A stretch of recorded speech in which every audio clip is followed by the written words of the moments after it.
Now we have to get into this. So, as a few of you probably know, Take-Two's CEO said gamers are ready for the £70 or $70 price tag on video games. And this is it really bugs me, because as you know, most games releasing on next-gen consoles will be around $60 to $70 pounds, whatever. And it really bugs me, because it's just like, the answer is always, yeah, but the price of development has gone up, it's skyrocketed. So, we have to charge people £70, £80, whatever it is. But it's like, what it's doing is it's pricing poorer people out of gaming. Gaming, as they always parrot in their marketing videos, gaming should be for everyone, not just people who can afford it. I don't want to ever reach the point where gaming, when you say you can't buy a game, you can't game, and the answer is, well, don't game if you can't afford it.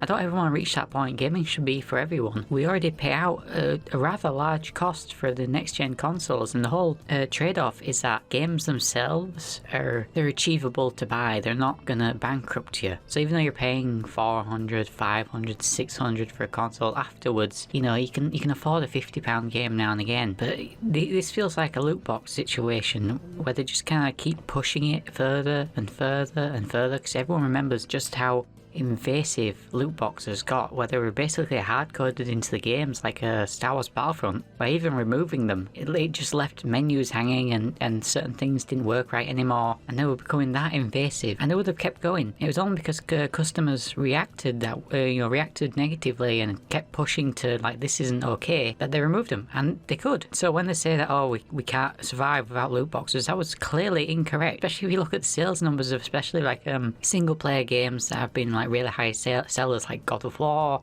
and Persona 5 Royale and stuff like that. The big sales, they didn't need all these loot box things to make profits. Now, am I denying that gaming costs have gone up over the years? No. As technology advances and things become more complex, yes, the development costs are rising, they are going up. But when it comes to people saying that it's, there's much more content and that's why, the prices are going up, really, is there much more content nowadays than before? I disagree. A lot of games, nowadays are releasing, and yeah, there's some big games out there, but there's a lot of games where they're still only 4 to 6 hours long. And no matter what you say, no matter how much the development costs, are, you can't justify charging people £70 to £100 for a basic edition of a game that's going to last them 6 hours. But what has gone up in gaming, and it's definitely a universal thing, is just the costs that the higher-ups in the game publishing industry are paying themselves. The CEOs, their earnings are exorbitant for what they do. And it's just going up and up and up. And not to mention the cost of marketing has gone up as well. Marketing is a huge drain on the industry because just the sheer amount of money, especially if you look at EA.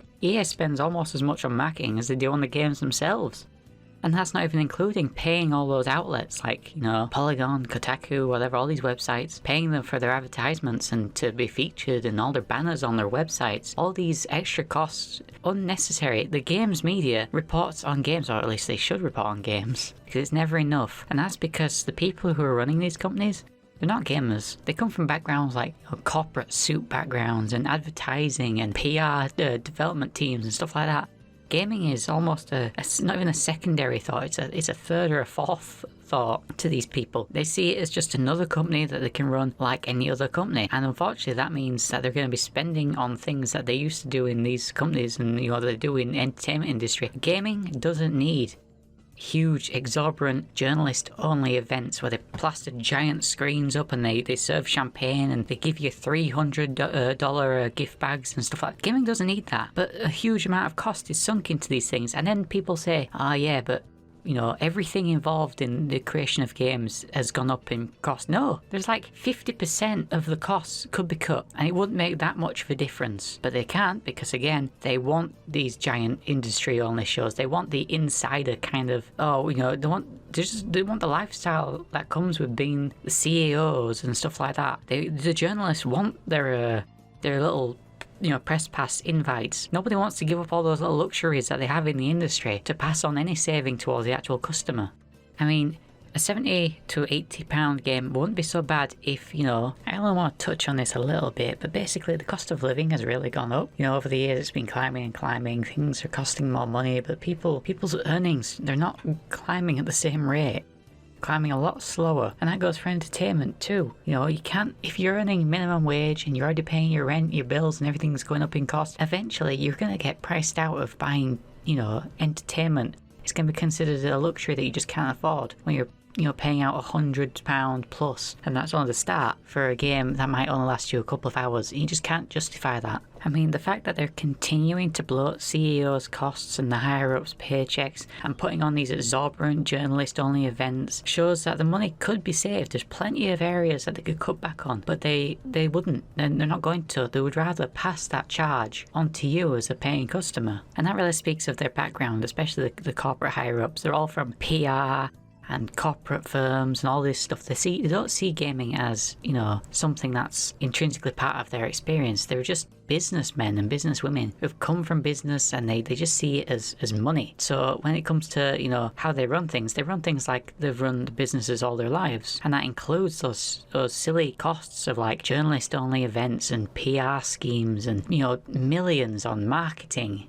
Things that, you know, gamers don't really need. We're very happy to watch like one ad, you know, occasionally, and then watch a review on some website. So we don't need these huge, massive, over-bloated budget. I mean, look at Call of Duty. Call of Duty's marketing budget is huge, and it's just not needed, because anyone who's going to buy a Call of Duty game is going to buy a Call of Duty game already. They're not going to like, wow, I wish I would have known about Call of Duty. Everyone knows. Everyone's already going to buy it. It's just, I don't know, it just feels like they're wasting money when they don't have to, or they're putting it elsewhere, or they're spending it or something. It's not, I think it's because they're just stuck in their old ways. They just can't understand that certain things aren't necessary for gaming, where unlike, you know, like other types of media or other types of corporate, you know, business spending, you don't need these things in gaming. And that's why it's frustrating to see, you know, so many people rushing to the defense of this, you know, this price creep. Because while they say, yeah, you know, gaming, you know, everything's gone up in price, but gaming prices haven't. Yeah, well, everything has gone up in price, but wages haven't. So, you know, why are we allowing them to keep creeping this price up whilst they're spending all this money elsewhere on things that don't matter? Why would we defend their, you know, their terrible budgeting rather than just demanding that they sort their own budget out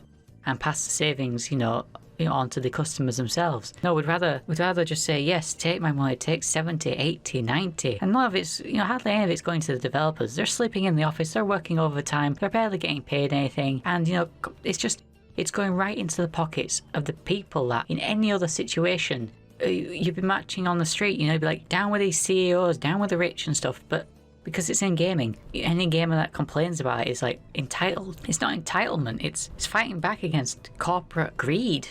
Another issue that never seems to be addressed is that games have long since passed the £70 price tag. It's just that they do it in different ways. With so many DLC and microtransactions nowadays, buying a game, if you want the whole experience, you can pay up to 150 plus just to keep up with everything that's been released. And, you know, it's like, well, you don't have to have it, but if you don't, you can't keep up. And not to mention that many games releasing nowadays, they're getting lower in quality. If you look at Andromeda and Anthem and, you know, all these broken games are released half finished, their DLC is cut. It's like, you know, is it worth? It's not even worth £50, these games. So they're charging more, adding more, you know, microtransactions and DLC content just to finish the, you know, have the complete package.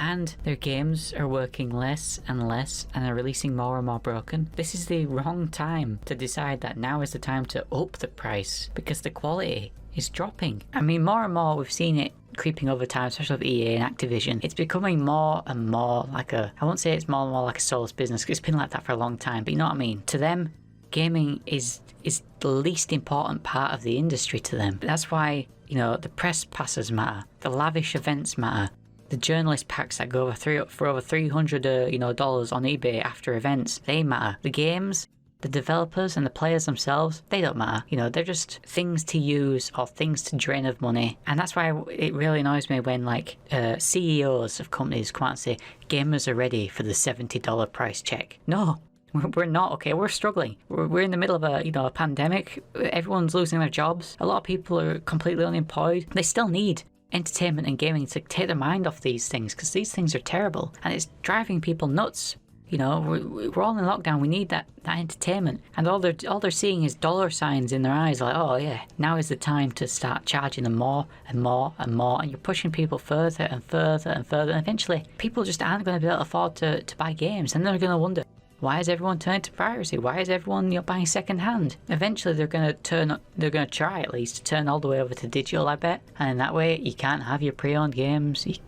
They'll set the value at $70 and they'll keep it there. And you might get a sale every now and again, but basically the whole market will be shifting over the next few years, I think, to digital. Even though people will be pushing back, they'll wear you down, and eventually, your consoles, your next PS5 release, and your next Xbox Series, whatever X release.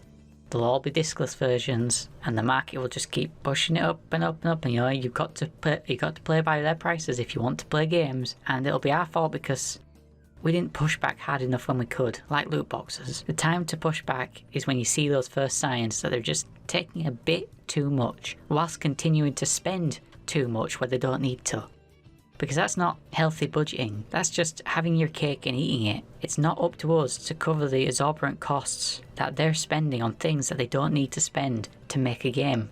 None of it's going to the right places. It's all going into the pockets of CEOs and higher-ups. It's not a good thing to defend it and be like, it's our fault, we should be paying more, we should have always been paying more. No, it's their fault, and it's time we stop making excuses for these business suits. These CEOs, these greedy, corrupt executives who are just out to make as much money as possible and then justify it by having journalists tell you that it's your fault, that you're not paying enough, that you're starving developers. It's not us, it's them. They're setting the budget. They could pay developers more. They could cut back costs where they need to, but they don't because they can have those outgoings and those kind of salaries and still charge you for it. And I think it's time all of us did something about it and started voting with our wallets and our voices and saying that it's getting too much, because I don't want to ever see a point where you're considered too poor to game.